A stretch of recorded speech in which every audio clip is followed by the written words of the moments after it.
Muy bien, hermanos. Nuestro texto bíblico para esta mañana se encuentra en 2 de Corintios, capítulo 1, versículo 1. 2 de Corintios,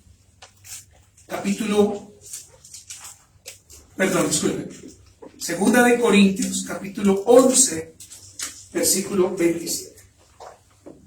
Segunda de Corintios, capítulo 11, versículo 27. Y recordemos, hermanos, que estamos hablando sobre la cena del Señor y su importancia, hermanos. La cena del Señor no es una ordenanza para que nosotros la tomemos simplemente por tomarla, hermanos. La cena del Señor se debe entender como algo maravilloso, como algo glorioso y como algo que el Señor nos demanda. Muy bien, hermanos, la cena del Señor, la segunda parte. Y entonces nuestro texto en esta mañana es 1 de Corintios, capítulo 11, versículo 27.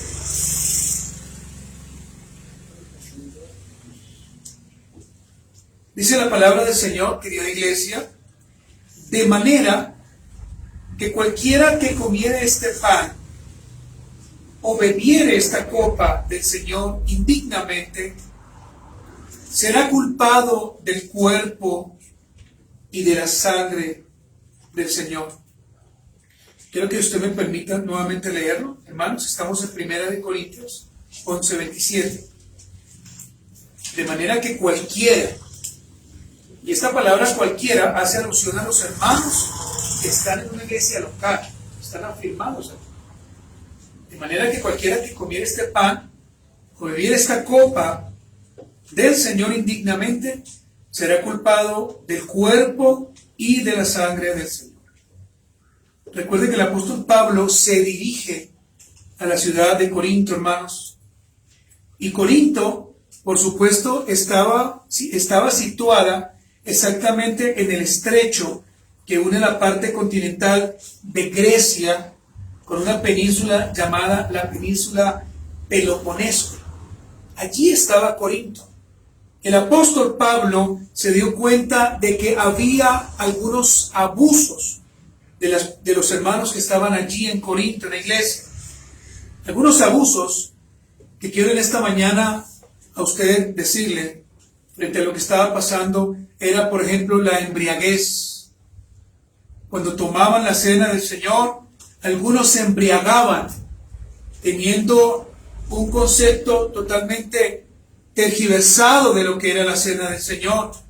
Otros estaban en glotonería. Algunos muy posiblemente llevaban su alimento, comían su alimento allí, y en ocasiones comían tanto que tenían que ir a un lugar llamado el vomitario, donde ellos debían vomitar y regresaban nuevamente a comer.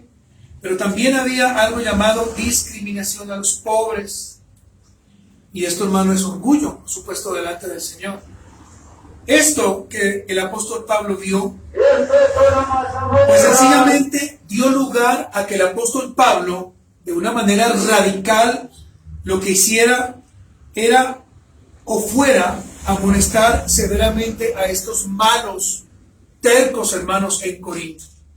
En esta mañana, por supuesto, hermanos, el Señor nos llama por medio de su palabra a corregirnos, hermanos, a no pretender volver a tomar nunca más la cena del Señor como posiblemente, hermanos, la estábamos tomando. Llegábamos, posiblemente, nos sentábamos, esperábamos que el pastor dijera quiénes van a tomar la cena, nos poníamos en pie y sencillamente tomábamos la copa y el pan, pero lo hacíamos sin pensar lo que significaba o su connotación. Acompáñenme a 1 de Corintios 11, versículo 20 al versículo 22, porque es aquí donde comienza este maravilloso viaje para que entendamos lo que significa la cena del Señor de una manera bíblica. Estos versículos los estaré usando para que usted se dé cuenta cómo el apóstol Pablo amonesta severamente a los hermanos allí en Corinto. Primera de Corintios 11, del 20 al 22, dice: cuando pues os reunís vosotros, esto no es comer la cena del Señor, porque al comer cada uno se adelanta a tomar su propia cena, y uno tiene hambre y otro se embriaga. Pues que no tenéis casas en que comáis y bebáis, o menospreciáis la iglesia de Dios y avergonzáis a los que no tienen nada. ¿Qué os diré? ¿Os alabaré? En esto, dice el apóstol Pablo, no os alabo. Y la pregunta que debemos formular al texto es la siguiente: ¿por qué Pablo les habla de esta forma? ¿Por qué Pablo habla a esos hermanos en Corinto de esta forma? Y la respuesta quiero señalarla de dos maneras. La primera, para que ellos entendieran con claridad que la cena del Señor no debía tomarse indignamente. La cena del Señor no podemos tomarla indignamente.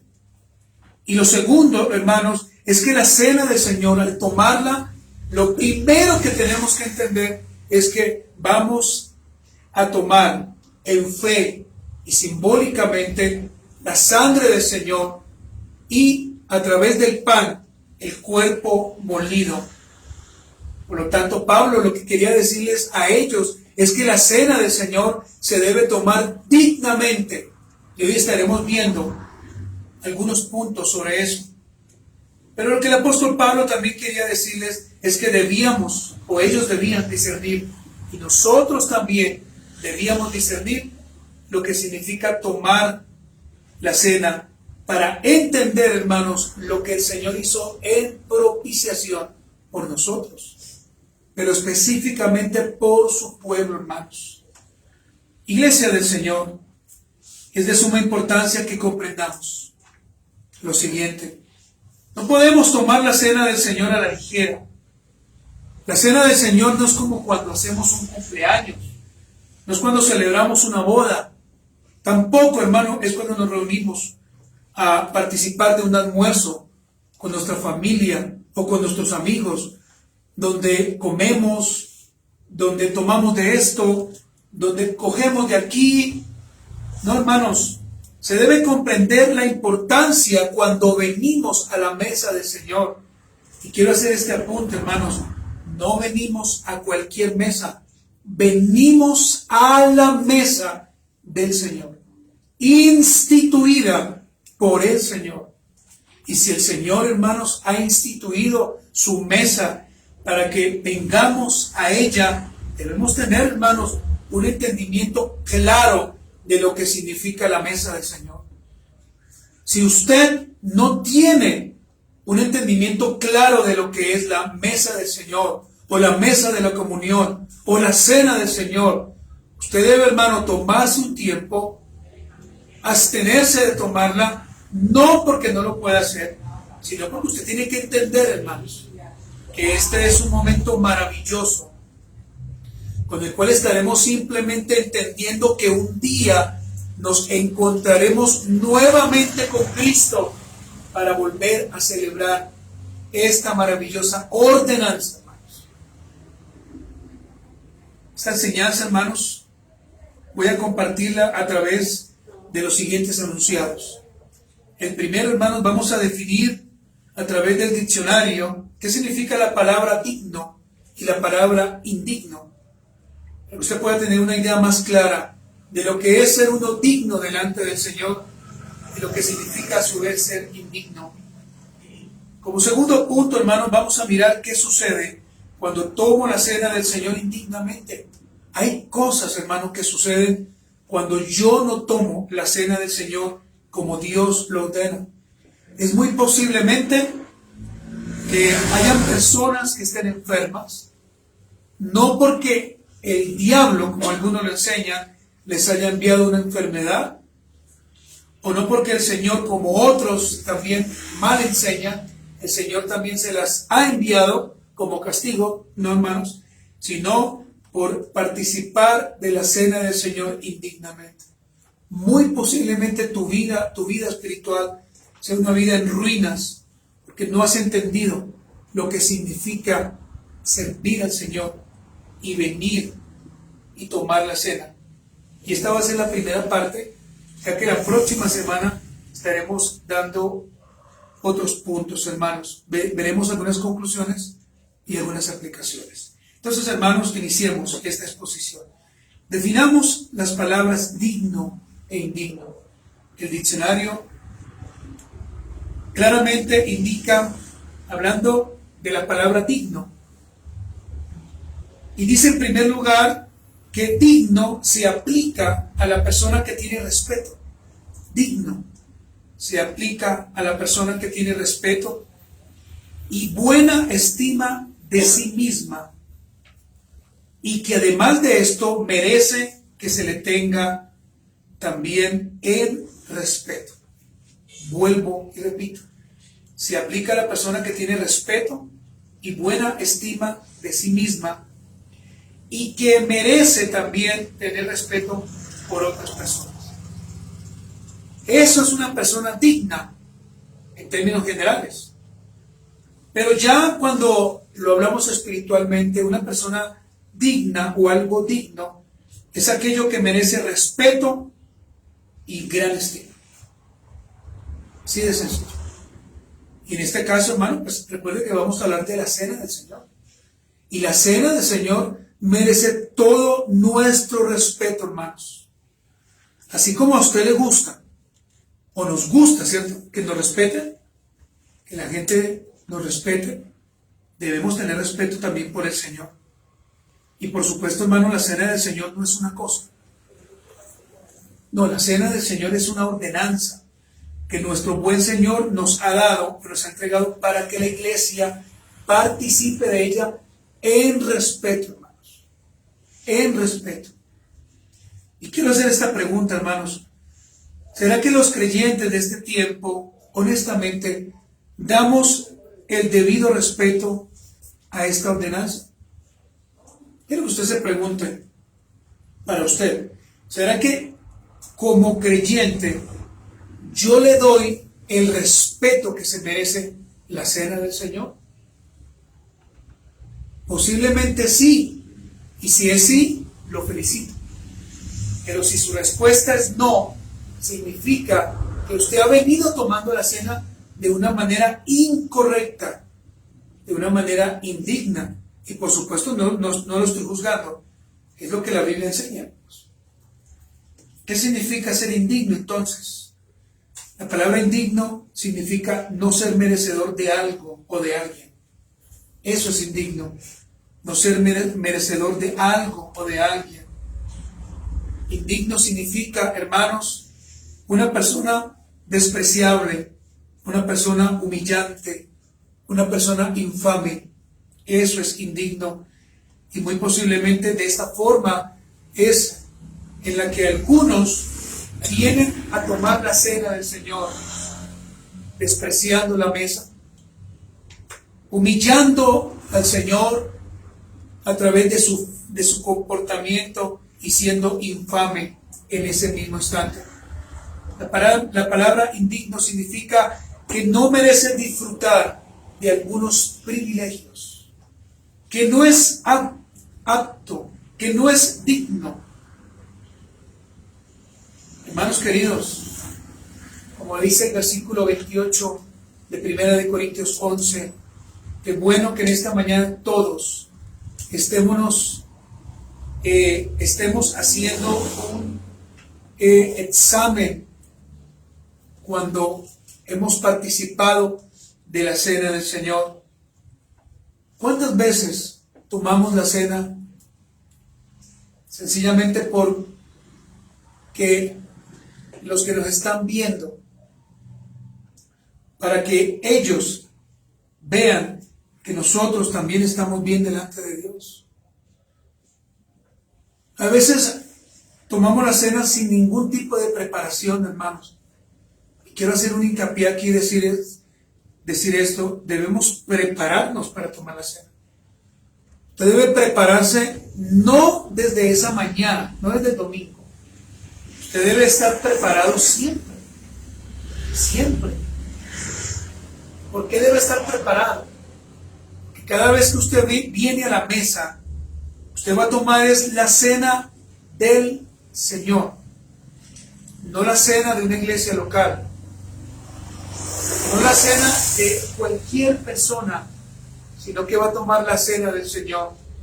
Y me temo, hermanos, decirle con mucha angustia y con mucho dolor, que muchos posiblemente, hermanos, morirán y abrirán sus ojos en el infierno, porque nunca fueron creyentes y porque jamás entregaron su vida al Señor. Y como esto nunca sucedió, hermanos, pues sencillamente la cena del Señor para ellos simplemente era como ir a cualquier restaurante. Y discúlpenme por poner este ejemplo. La cena del Señor, hermanos amados, fue el nombre dado por el apóstol Pablo. Y cuando usted va al Nuevo Testamento, la palabra cena del Señor aparece solamente una vez en la Biblia. No hay más versículos que hable literalmente con estas palabras. Pero obviamente hay otros versículos que nos llevan a ella. Pero solamente la palabra cena del Señor aparece en 1 Corintios capítulo 11, versículo 20. Solamente para que usted allí lo anote, hermanos. Ahora, hermanos, la cena del Señor, cuando vamos a la Biblia, era un rito. Era un rito. Y era un rito que celebraban las comunidades primitivas cristianas. Ellos entendían claramente que había sido el Señor Jesucristo quien había instituido, Él mismo había instituido la cena. Muchos fueron obedientes, otros no lo hicieron. Y Pablo, como lo iremos viendo en otras enseñanzas, el apóstol Pablo muy posiblemente vio personas que murieron o se enfermaron gravemente porque nunca entendieron la connotación tan maravillosa de tomar la cena del Señor. Hermanos, Dios quiera que estas enseñanzas abran nuestros ojos y nos lleven a entender la importancia de prepararnos cuando venimos a la iglesia local y cuando se nos anuncia que vamos a participar de la cena del Señor. Nuestro corazón, hermanos, se alegre. Nuestro corazón, hermano, sienta ese gozo, porque ese día va a ser la voluntad del Señor, y que no lo aplacemos, y que no digamos, no, yo el mes pasado lo tomé, creo que este mes no la voy a tomar. En Mateo capítulo 26, del versículo 26 al 29, el Señor dice: y mientras comían, tomó Jesús el pan y bendijo y lo partió y dio a sus discípulos y dijo: tomad, comed, esto es mi cuerpo. Y tomando la copa y habiendo dado gracias, les dio diciendo: bebed de ella todos, porque esto es mi sangre del nuevo pacto, que por muchos es derramada para remisión de los pecados. Y os digo que desde ahora no beberé más de este fruto de la vid hasta aquel día en que lo beba de nuevo con vosotros en el reino de mi Padre.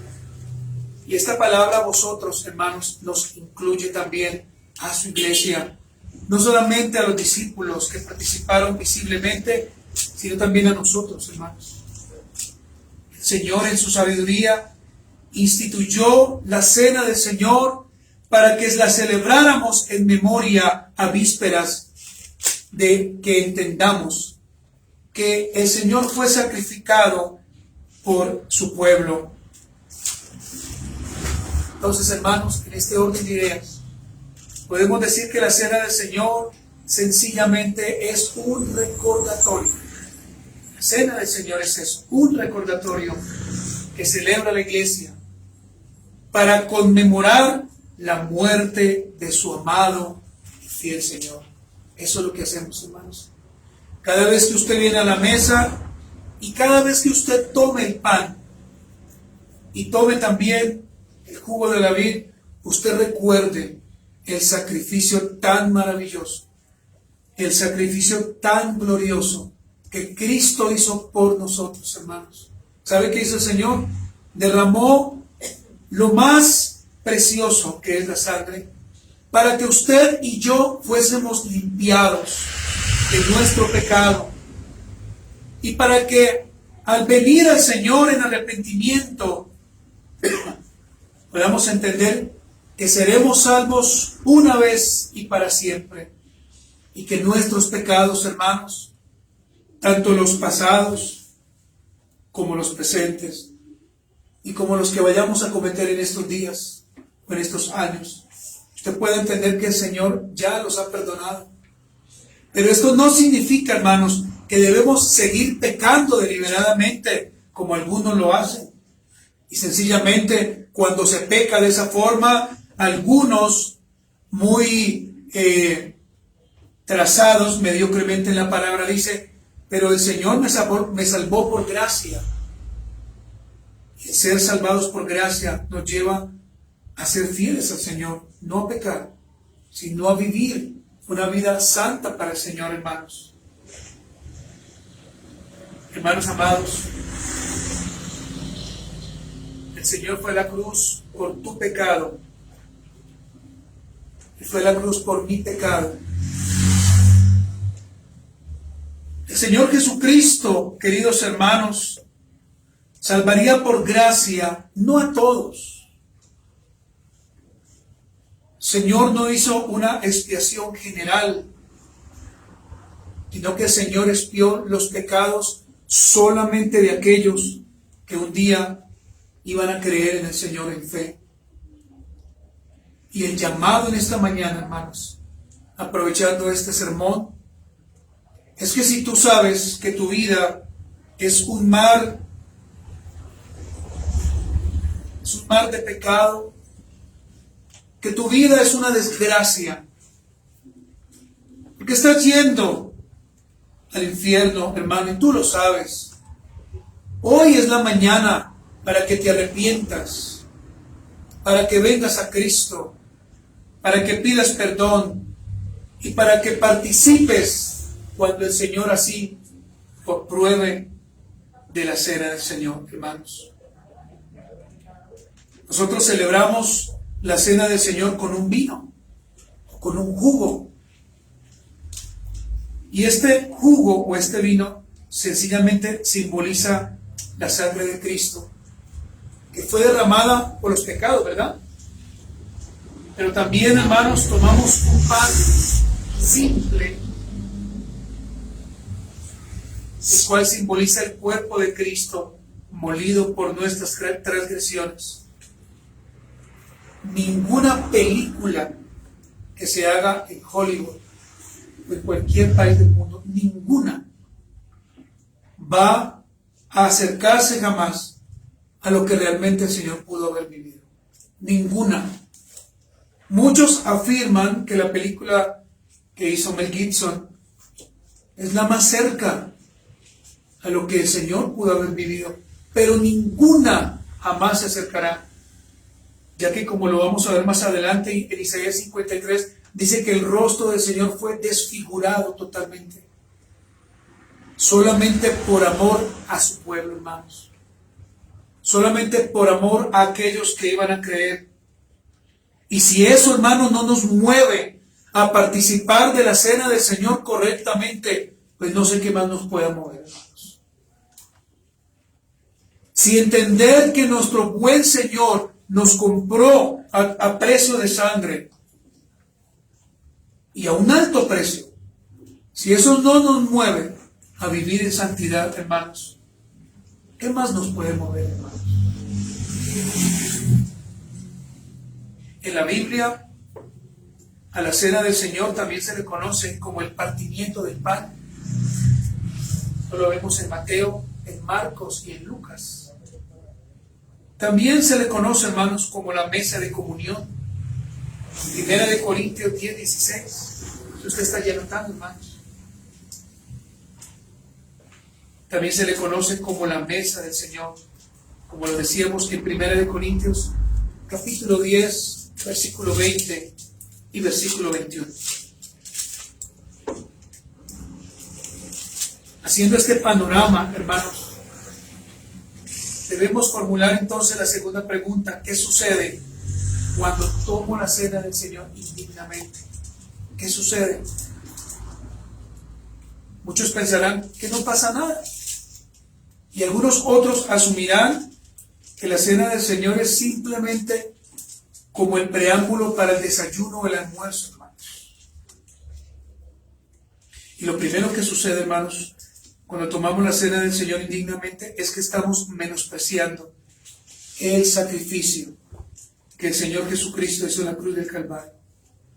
Eso es lo primero, hermanos, que sucede cuando tomamos la cena del Señor indignamente. Menospreciamos el sacrificio que nuestro amado y buen Señor Jesucristo hizo en la cruz del Calvario. Oh, hermano, qué gran sacrificio el que el Señor hizo por nosotros. El profeta Isaías narra, creo que con las mejores palabras, lo que sucedió en ese mismo instante. El profeta Isaías, hermano, sin ser poeta, narra de la mejor manera cómo el Señor Jesucristo, por amor a su pueblo, murió, siendo su cuerpo destrozado. En Isaías capítulo 53, quiero que vaya conmigo, por favor. Quiero que todos los hermanos vayamos a la Biblia.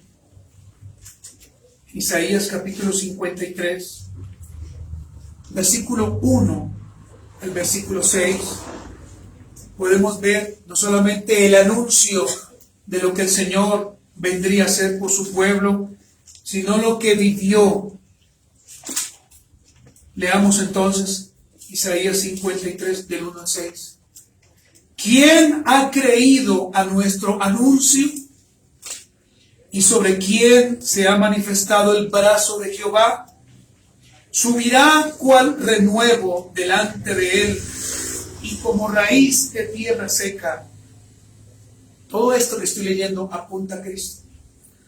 No hay parecer en él, ni hermosura. Le veremos más sin atractivo para que le deseemos. Despreciado y desechado entre los hombres, varón de dolores, experimentado en quebranto, y como que escondimos de él el rostro, fue menospreciado y no lo estimamos. Ciertamente llevó él nuestras enfermedades y sufrió nuestros dolores, y nosotros le tuvimos por azotado, por herido de Dios y abatido. Mas él fue por nuestras rebeliones molido por nuestros pecados. El castigo de nuestra raíz, el castigo de nuestra paz fue sobre él, y por su llaga fuimos nosotros curados. Mire el versículo 6. Todos nosotros nos descarriamos como ovejas, cada cual se apartó por su camino, mas Jehová cargó en él el pecado de todos nosotros. Yo le pregunto a usted, estos versículos, ¿acaso a usted no le conmueven, hermanos? Y no me refiero a que usted se conmueva y diga, tremendo, no, hermanos. Sino que usted definitivamente vea lo que implica tomar la cena del Señor. La cena del Señor, hermano, vuelvo y repito, muchos la toman desde el internet, siendo algo no válido. Esta profecía mesiánica fue dada por Isaías por más de 3000 años atrás, hermanos. Esta profecía debía cumplirse solamente en alguien, en el Señor Jesucristo. La muerte de nuestro Señor, hermanos queridos, fue el más alto precio, como ya lo había dicho, pagado por otro ser humano. Pueden venir muchos sacrificios humanos, pero ninguno se va a comparar con este. Este fue el más grande sacrificio que alguien pudo haber hecho por otro. La Biblia registra que Jesús estaba en agonía de espíritu antes de ir a la cruz. Y usted lo puede ver en Lucas 22, como referencia, del 41 al 44. Cuando vamos a la cruz, podemos apreciar que el Señor recitó Salmos 22:1 para expresar la profunda angustia que el Señor en ese mismo instante estaba sintiendo cuando sobre él los pecados de su pueblo fueron puestos.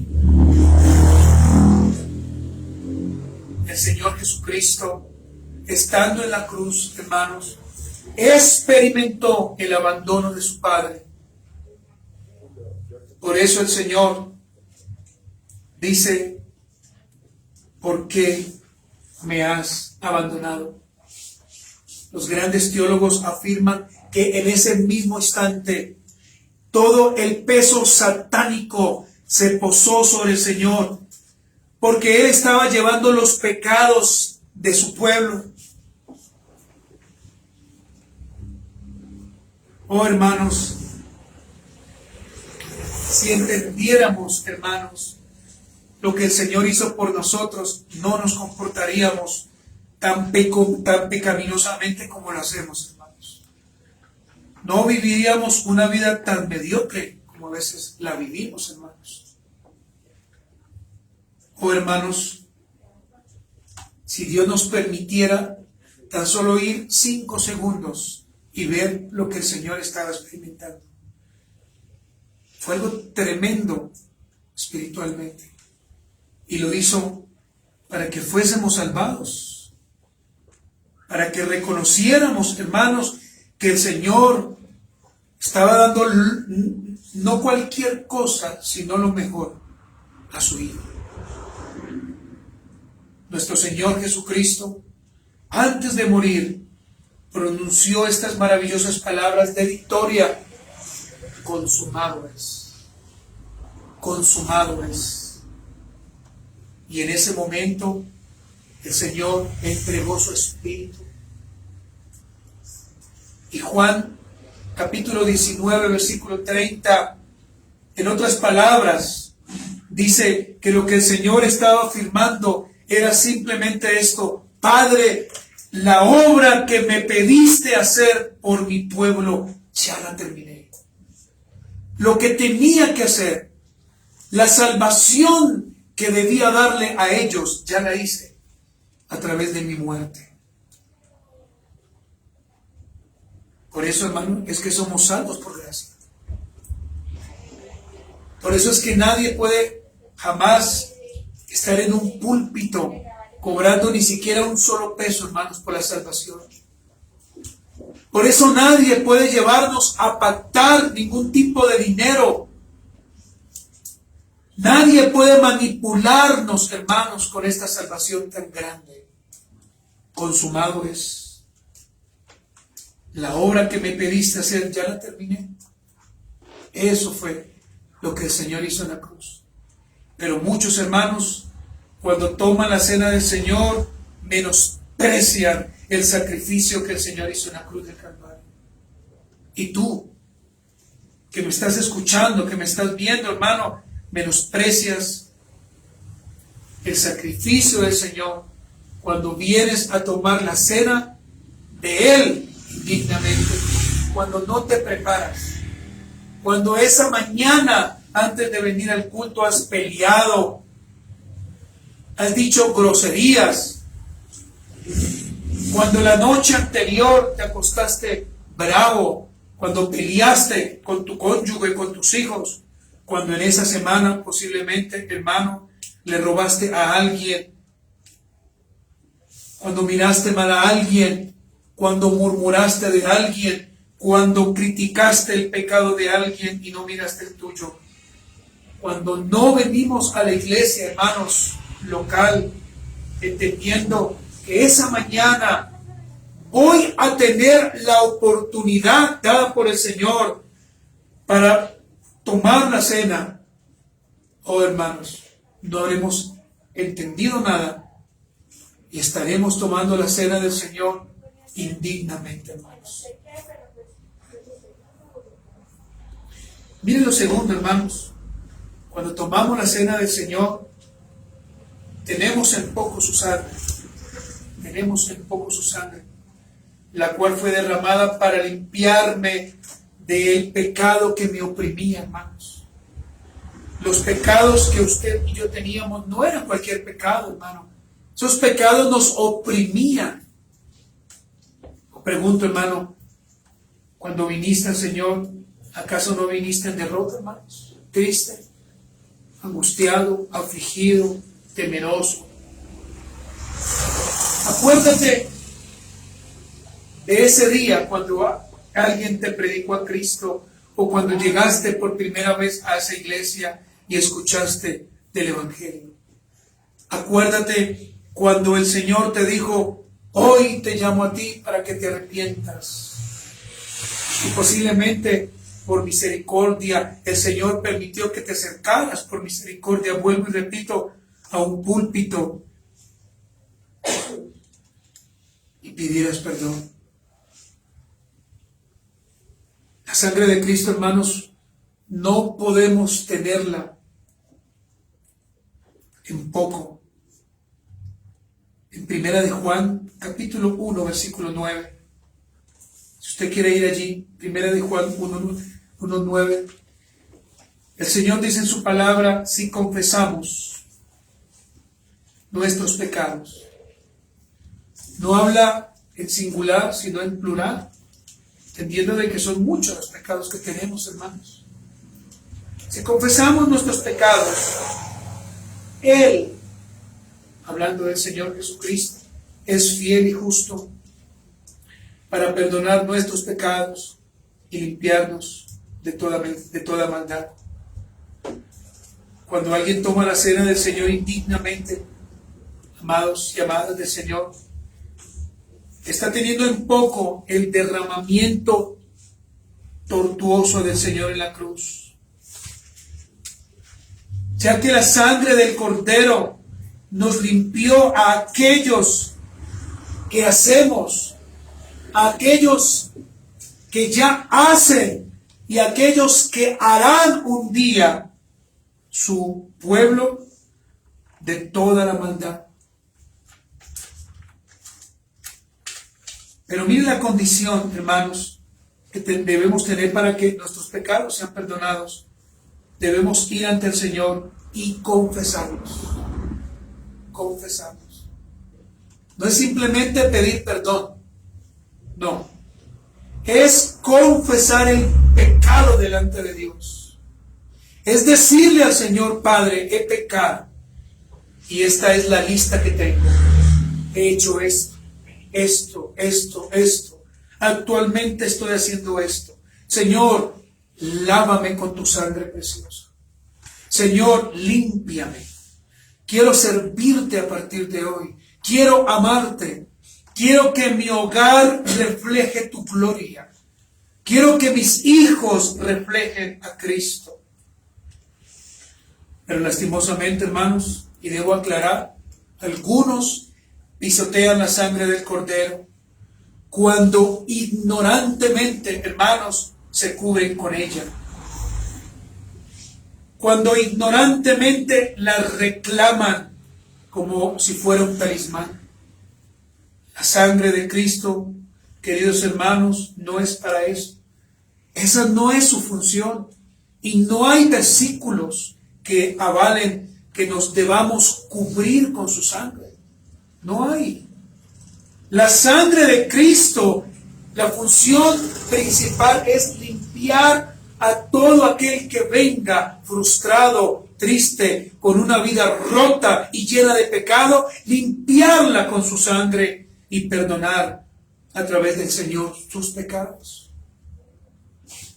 Es por esto, hermanos, que cualquier miembro de una iglesia local que bebiere este pan o tomase de esta copa del Señor indignamente, será culpable delante del Señor de haber cometido pecado contra el cuerpo del Señor y en contra de la sangre del Señor.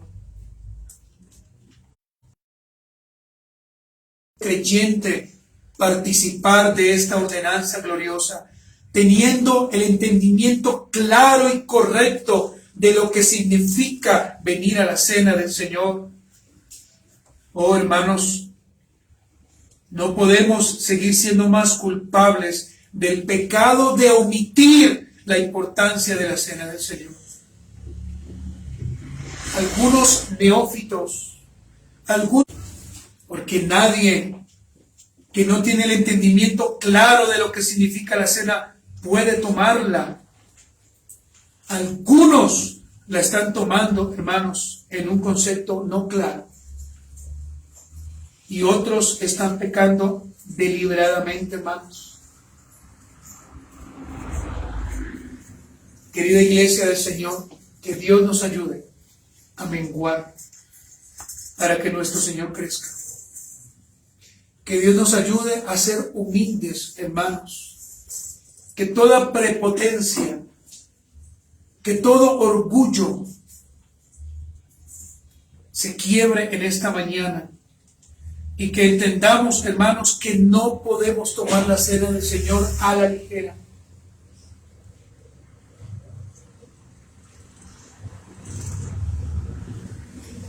Hermanos, como conclusiones en esta mañana, la primera conclusión, si usted quiere anotarla, es: no tomemos la cena del Señor a la ligera. No la tomemos a la ligera. Mucho menos la tomemos sin conocimiento, hermanos. ¿Sabe por qué? Porque podríamos pecar por ignorantes. Podríamos pecar ignorantemente. Y el ejemplo más claro, hermano, es este. Jamás usted pida las llaves de un carro si usted no ha hecho un curso para manejar. Porque se va a estrellar y posiblemente se va a matar. Tampoco usted tome la cena del Señor si usted no conoce y no sabe qué es la cena del Señor. Lo segundo, hermanos, la cena del Señor es una ordenanza seria, es una ordenanza santa y con un gran significado espiritual. Por eso, hermano, jamás usted acceda a la cena del Señor si primero no se ha examinado. El Señor nos llama a examinarnos, ¿verdad?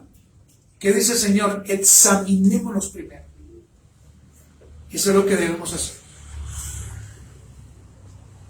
Y como aplicaciones, hermanos, para que usted se ponga de pie y entonemos un himno en esta mañana, son estas. La cena del Señor, hermano, debe ser tomada por todos los miembros de la iglesia. Por todos. Sin excepción. Por todos, hermanos. Pero solamente por aquellos que han entendido la importancia de su celebración y recordación del Señor. Y lo segundo, hermanos, la cena del Señor debe ser tomada solamente por aquellos que han sido regenerados. Solamente por ellos. Si un día tenemos un invitado y sabemos, hermanos, de antemano que esa persona no lleva una vida conforme al Señor, se le debe impedir tomar la cena. Por amor a esa persona, por amor a ella o por amor a él.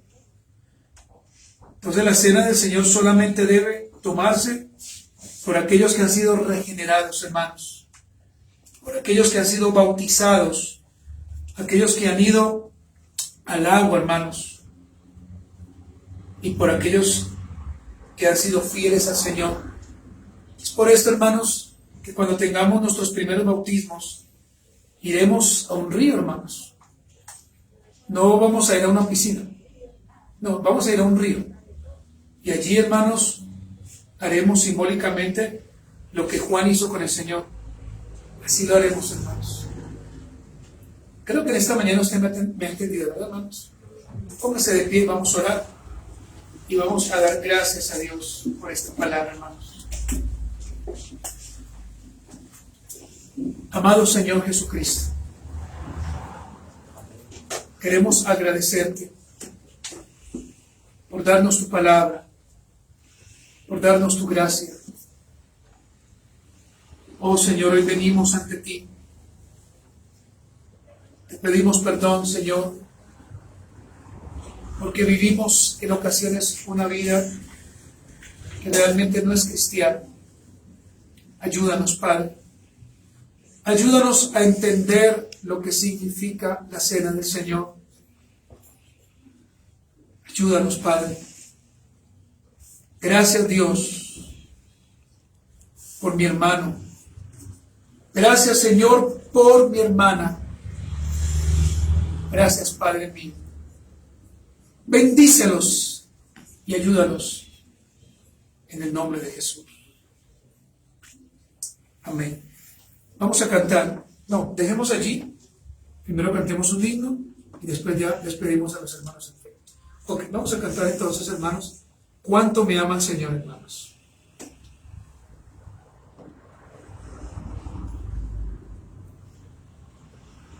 Cantemos, hermanos, todos juntos.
Amén. Muy bien, hermanos, sentémonos entonces. Agradecemos a los hermanos en Facebook y ya nos encontramos.